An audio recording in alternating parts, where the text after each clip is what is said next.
welcome to Up at Noon. Now, are you all ready for a show set amongst the stars? Because it's a Mass Effect themed show, so Anyways, Up at Noon's Brian Altano is here to compare the Game of Thrones books with the TV show, and then Raphael Sbarge is here to talk about his new TNT TV show, Murder in the First, and being Commander Shepard's lover, Caden Alenko, in Mass Effect.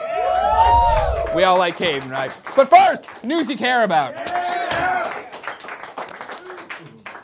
Legendary comic book creator Stan Lee confirmed that he appears in a cameo in the upcoming Guardians of the Galaxy film, but that he does not understand what it was or why he did it. This is a real quote, adding, "I didn't write Guardians of the Galaxy. I'm not even sure who they all are." Finishing with, "I'm 91 years old. When will you nerds leave me alone?" In related superhero news, Man of Steel director Zack Snyder has been pegged to direct the Justice League movie. And since Zack Snyder's Superman practically wrecked Metropolis on his own, here's what it will look like after dozens of superheroes are done with it. And if you look, you can see Lawrence Fishburne saving Jenny Olsen. Jenny Olsen. Jenny Olsen. Not Jimmy Olsen. It wasn't That's Jimmy. who that was? That was Jenny Olsen. I understand you didn't know because they didn't really flesh her character out. They did not. They didn't. They didn't flesh her out, or Perry, or Lois, or Superman, or Zod. Christopher Maloney got a lot of screen time. He did. He did. It's that Law and Order connection. Right. But like, what about the general and his little like, what was going on there? Did they have a thing? Thank you. Game of Thrones Season 4 is heating up, and astute fans are starting to notice major story differences between the TV show and the books. For a full rundown of all the differences, we go to Game of Thrones expert Brian Altano. Brian! Thanks, Greg. Man, this is a huge slap in the face to the fans that made the Game of Thrones lore exactly what it is today. And man, some of these differences are downright inexcusable. For example, in the Game of Thrones TV show, there are big green dragons, and they're gigantic, and they breathe fire, and they attack the bad guys, and it's terrifying. But in the Game of Thrones books, there's a big red dragon, and he lives with a family in their backyard. And he's actually not a dragon at all. He's a dog. And they go on adventures, and he licks his friends with his big tongue, and it is just adorable. Brian! That is not Game of Thrones. That's Clifford the Big Red Dog. It's a children's book. You're talking about a children's book right now. Okay. In the Game of Thrones TV show, the moon signals the dawn of the White Wolf, a formidable and protective creature feared across the lands. But in the Game of Thrones books, everyone says goodnight to the moon. Good night, moon. Brian, that's Goodnight Moon. You just said the title of the book yourself. I know you're not this dumb. Exactly what you say. In the Game of Thrones TV show, everyone is trying to find Sansa Stark. But in the Game of Thrones books, everyone is trying to find a man in a striped red shirt. And a winter hat, even though it's sunny. And sometimes there's a wizard and a dog and a key. And where is Waldo? Nobody can find him. But looking for him is half the fun. All right, Brian, again, that was just where's Waldo? You said it. I'm actually starting to think that you've never read the Game of Thrones books, and you probably don't know anything above like a 3rd grade reading level. Did they get to the chocolate factory contest yet? With the fat German kid? And the Oompa Loompas? Because that book is crazy. Brian Altano, everybody! He can't read. And finally, the first cast photo of Star Wars Episode 7 was released this week, meaning that new Star Wars movies are closer and closer to becoming a reality. But with new Star Wars movies comes new Star Wars merchandise, so here's an exclusive first look. Hey kids, are you excited for Star Wars Episode 7? That's right, all of your favorite old Star Wars characters are returning. So you know what that means? New action figures! Like Grandpa Luke that needs help with the computer, old racist Wookiee that hates Asians, solid gold Apple iPhone 5 C-3PO with 2-year contract, that damn earring that Harrison Ford always wears now, still depressed Rancor keeper, Princess Leia, and Billy, please put me in this movie, D. Williams. Star Wars Episode 7 action figures, available galaxy-wide in 2015.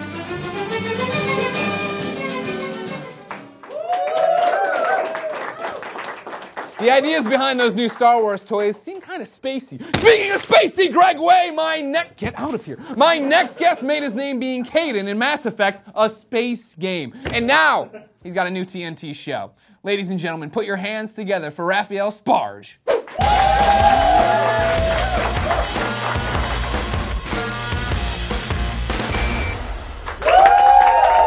As I live and breathe, Raphael Sbarge, how are you? I'm good. Thank you for coming. Yeah, this is fun. You were Caden in Mass Effect. That's what they tell me, yeah.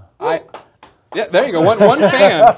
I'm told you did very well in the game, but I killed you 20 minutes into my 90-hour adventure. So it goes sometimes, yes, right. But you can always play it again, I guess, right? Yeah, well, sure, why not? Yeah, maybe I'll do that one day. And one keep day, you alive. right. But Ashley, Yeah. tell you what, she was a spunky one. Tell me some Ash. No, so you have this gigantic career. You've been in all sorts of movies, TV shows, video games. You've been in the Independence Day. You were in Risky Business. You're on the show right now where you're Jiminy Cricket. What's that one? Once Upon a Monster? Once Upon a Time. Once Upon a Monster show. Right, yeah. And now you got a new TNT show coming up, Murder in the First. Right. Tell me about that one. Murder in the First is basically a Stephen Bochco show for TNT, and it's one case over the whole season. Okay. It's a great cast with Taye Diggs and Kathleen Robertson and a guy named Tom Felton and James Cromwell, a lot of wonderful actors. And essentially we get to sort of follow the case over the whole season. So you can sit down and binge watch it at the end of the season if you want. Nice. Yeah. So at the end of the season, is it all wrapped up? You're done? It's over? I'm a detective, so basically, if we get lucky enough to come back again next season, then the core group of us get to sort of go solve the next case next year. So that's Do cool. you see more TV shows going this direction? Because this sounds a bit like, the binge-watching stuff you're already talking about, like House of Cards, right? Or recently with the detective show, True Detective. They did the same thing, right? There's one set, here it is, you go out and do it. Is that the new thing? I think it is. I mean, I think we're all sort of on demand, right? I mean, you want to watch it when you watch it, not when they say you want to watch it. Sure. And my kids, for example, they just watch they don't even know regular television. They tend to You're see. trying to show them how to use the remote, and they're like, "No way, Dad, you don't understand us." Does that break your heart? You're like, no, you don't understand. This keeps the clothes on your back. Right. Yeah. Commercials are right. It's that space in between the commercials. So, I mean, but I think it's a cool thing. I mean, Stephen Bochco is a great, obviously really knows the form of detective writing. Right. And so this is really fun. It takes place here in San Francisco. Woo! Yeah. So, I'll cheer for San Francisco. We're here shooting, the rest of the week, and then we shoot a lot of the interiors in LA. But then they sort of go and sort of liberally make use of your skylines and various parks and things. The pyramid. The pyramid. There's always a trolley, the pyramid, and the Golden Gate Bridge. Yeah, and everybody thinks they must be right around each other. They will be in the show, right? Absolutely, yeah. So is that cool? I mean, like to get, I guess, out of LA to come do something like this? Yeah, I mean, a lot of shows shoot now. Once Upon a Time shoots in Vancouver, so and a lot of shows shoot out of LA. Very, very, very few shows shoot in LA, and that's sort of a bummer for a lot of us. Right. The fact that shoots in LA is great for me, and then we get to sort of take a sort of a trip for 4 or 5 days up here is perfect. Yeah. I love this. I love the writing. I love the actors, and I love what we get to do. And it's about as far away from Jiminy Cricket and being a conscience as you could possibly imagine. There, I'm packing heat, right? So. For you, is that what you look for as an actor? Being able to jump around between different roles? I mean, is that good, or is that challenging, or is that what's good about it? Yeah, I mean, look, just being able to be a working actor is a huge. I mean, I'm so grateful for the career that I've had and the range of different things. To be able to do something like Mass Effect, which is this extraordinary sort of vision from BioWare, and to be a part of that and be a part of that fan base is astonishing, absolutely astonishing.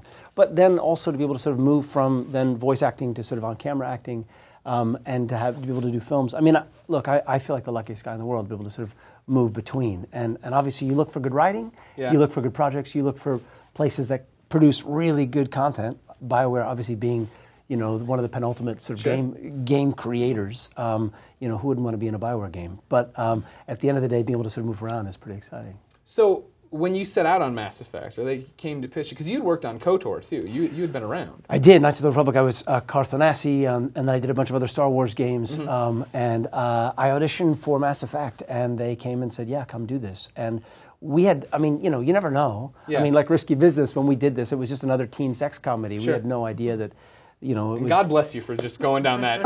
We got to do it. This is what the people need. What they said to us at the time was, listen, we don't want to do just another shooter game screaming. A lot of voice actors who work in sort of the shooter, bang, bang, bang shooter games, you get to the end of the session and your voice is hamburger. Sure. I mean, you're just fried because they just want it louder and more intense constantly for 4 hours. What they specifically said to us was, look, we want to do this more like a film. Really, this wants to be something more like an episode of 24. We want to create characters that have a lot of dimension, and so we want this sort of to be more intimate, more film-based. And the writing reflected that. Obviously, what they could do, from a technological point of view, in terms of really creating something that seemed more real. And each game, obviously, each version, reiteration of the 1, 2, and 3 got better and better and better. Got more and more complex and facile in terms of the designs and everything else. But always from the beginning, it was always about sort of trying to find a performance that was real and more film-based. So jumping back to then the early aughts, when this Mass Effect's starting to get going, they come and get you your audition, they tell you all that. Did you believe them? Like, we're going to try and make this like a film. And you're like, or whatever. Give me the paycheck, BioWare. Yeah, you never know. I mean, you put as much energy into something that's going to be a hit as, something that's a failure. I mean, you obviously sort of come to this with, rose-colored glasses every time. And some of the early games that I'd done, like Grim Fandango was a weird little game that I did, which was very much more rudimentary. Right. Thank God that developer went nowhere. Right. But that's what was available at the time, right? I mean, that's what you're doing. Sure. And they were hiring actors. It was sort of interesting, and this is quirky. And then the Star Wars games started, and then this seemed sort of like a step above. Yeah. This seemed like it was more sophisticated, more like they were asking something else of us. And I mentioned this to you when we were talking, but when I was at PAX East last year, they were talking, some of the developers from BioWare talked about how their perception was that this particular game was sort of a Star Wars of its generation. It had really sort of captured so much of people's imagination in the gaming world. And it also brought in more women into gaming than any other game, which is really cool. So while a lot of guys killed me in Vermeer, a lot of women didn't. So and I'm fine with that, right? Yeah. So I mean, when did you know it was different? You're talking about PAX East last year, but obviously you've been on the project forever. In like, when 10 was years. your first? When was the first? Hey, something's different about this character. No one remembered me from Grim Fandango, but this Caden character. Yeah, it was sort of a cumulative thing. I mean, it's interesting because the Mass Effect, particularly with how social media has impacted, all of us now, and how with Twitter and Facebook and everything else, I began to sort of really feel the effect of that probably about 5 years ago. Oh, wow, okay. Because, look, remember, when you go do these things, you meet the engineer, his name is Dave, right? You walk in, it's you and a microphone, and you're patched to Canada, right? Yeah. So to Edmonton, which is, where Mission Control was. They had a director there for the first bit in the room, but generally, you're alone in a room with a microphone and your imagination, right? Yeah. So you have no idea how it goes. And then they go off and it gets released, and you sort of hear, oh, it got out, it came out. And then sort of trickles come in, but it built like a tsunami, the whole Mass Effect thing. Yeah, the good kind of tsunami, right. Without the nuclear disaster and the earthquake, without all the troubles of a traditional tsunami. Kind of like the old WWF wrestlers. Of course, I tweet. If you're going to be on the show, tweet me a question, blah, blah, blah. I usually save them for the end of it, right? Yeah. But this one, I think, sums it up better than this. Comes from a woman named Brittany Brombrocker? I don't know. She's a big IGN fan. She's very annoying, too. Brittany wanted to know, though, does he understand the fangirl and fanboy obsession millions have with Caden? I mean, a lot of us want his babies. I've seen some things on the internet. I sort of watch it like, oh God, yeah, it's sort of a trip. I've met men and women who approach me shaking and weeping and want a hug, and I do so willingly, it's incredible actually how, I mean, here's a story, in Mass Effect 2, there was, Caden was sort of out of it. Caden and Ashley were sort of somewhat out of it, and there was a letter that they left, right? So sometime a couple of years ago, the fan had written me on Twitter and said, hey, would you record that letter, which we never recorded, and would you for us and put it out. Yeah. So I thought, I'm not going to ask BioWare. I don't know. Maybe I'll just slip it out. Yeah. like I slip it out, right? So I put it out before Thanksgiving, thinking, it'll be, they'll be traveling. And it went crazy. Yeah. And went viral, and then literally went all over the world. And I got thousands. And BioWare instantly picked it up, and they got behind it. And what happened was, and this is the sort of the Mass Effect community, people started writing these long letters. I mean, everything from, that this game has meant so much to them. One woman wrote and said that her child had committed suicide, her son committed suicide, and that actually being in this game was the only way that she could sort of deal with it, being in another world and how much this character had meant to her. Yeah. To then other women who said that they had heard this letter and they had to go down to the gas station and play it alone in the car away from her husband because she couldn't see her husband sort of see her expression when she heard it. Well, that was the big thing for me, is that my girlfriend, huge in love with Caden. I just hate this guy because of it. But like when we were each playing Mass Effect 2 and going through and doing it all, I am intent on banging Garrus. Like, I love him. I just love that lizardy face he's got. So I eventually reached my goal, but eventually I walked into where my girlfriend was playing her game, and she's got this like sad little photo of Caden on her desk, and Commander Shepard's like this. I'm like, what the hell is this? This isn't Commander Shepard. When did he move in? Yeah, right? Exactly. I was betrayed. Like, I didn't even mind that my girlfriend fantasizes about Caden. It was more that her femshep fantasized about Caden rather than Garrus. The true choice. You should have shot him twice. Yeah. So do you see, as an actor, do you see a lot of your roles bring out that kind of reaction? No. I mean, honestly, I've said doing this part, playing Caden is as close to being... I imagine what it must feel like to be a Beatle as I could possibly imagine, in terms of kind of being sort of a rock star. Yeah. I mean, he is for a lot of people, means so much. And what an incredible role. What a cool thing. People ask me about what I love about, in terms of what we did in the recording. I mean, just hours and hours and hours and hours and hours of, go this way, go that way, go this way. And at the beginning, they sort of tried to explain to us, like, well, now this is this. And then finally, it was just like, we'll just record it. Don't explain it to me, right? But the scenes where we got to essentially sort of really create sort of intimacy and or, relationships so that you're dealing with rank and then you're dealing with all the sexual tension, those are great scenes. Yeah. And they're really fun to play.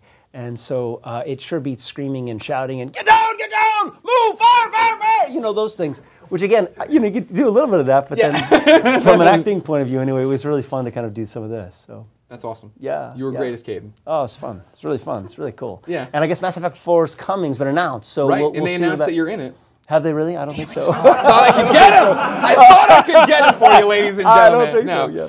Yeah. Are you begging for? Are you calling? Hey, Casey Hudson, what's up? Just letting you know, man. I'm doing some cool shows right now. TNT, watch it. June 9th. But. Clearly, there's a huge, ravenous fan base out there who are going to want to, just sort of just bite into a nice, juicy Mass Effect 4. So it's going to be in some new universe, and who knows what they're going to do. I mean, it's all under wraps. I mean, I think probably the plots for Mass Effect 4 and the nuclear launch codes are kept in the same undisclosed location. Yeah, right. So, final question. Yeah. Do you like being? And this isn't to offend you, but you're that guy. You strike me as very much that guy, you know what I mean? When you came through and I was like, who's this? And I'm like, oh, I've seen you in a billion things. Yeah. But before, I'd never put it all together. Yeah, no, Do you get that a lot? Do people stop you? It's a funny story, actually. When I was sort of younger and really sort of stupid, basically, people would walk up to me all the time and say, did I go to school with you? And basically, this guy walked up to me in New York and he said, hey, did I go to school with you? And I said to him, I'm an actor.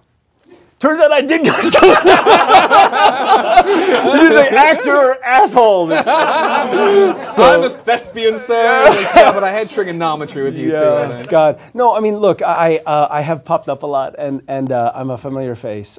People sort of look at me like that a lot, and they sometimes don't know where from. That's totally cool. I mean, I love that. I can sort of feel like I can sort of be under the radar. So, and still keep working, which is really, really cool. Awesome. Yeah. Well, your next big one, Raphael, is this TNT one. Yeah. June 9th. June 9th. Murder in the First. Yeah. Everyone should watch it. Yeah. You want to pitch it to him for 30 seconds? Yeah. It's your chance. Go. Or go to this camera. Sorry. Hi, Ma. Talk to him.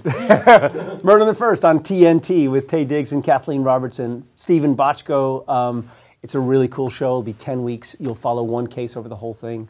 I think you will like it. You can check out the trailer. I think we've got it here. Yeah, we've been showing B-roll nonstop. Ah, cool. You want to put in the trailer too, though? Yeah. We'll do it for you right now. Here comes the trailer. Look at me. There you go. Here comes the trailer. I left my heart in San Francisco, high on a hill. My favorite mysteries always begin with a murder. It calls to me. My name is Cindy. To be where little came apart. And this one starts with mine. Climb the way to the stars. The morning fog may chill.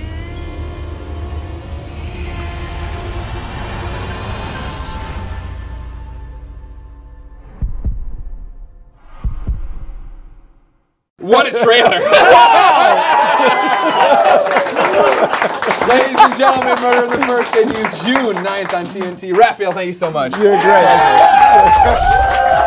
Thank you to Brian Elcano, Raphael Sbarge, and you, my audience. If you want to be in that audience, go.ign.com/up at noon for details. As always, Brian and I will be responding to comments the first hour of this video is live, so come tell us your favorite Mass Effect moments. Mine is the shower scene from Mass Effect 3. You know what I'm talking about, Raphael Sbarge, don't you? Minx. We'll be back next Monday at noon with the Glitch Mob and Diablo 3 PS4. But until then, I'm going back to bed.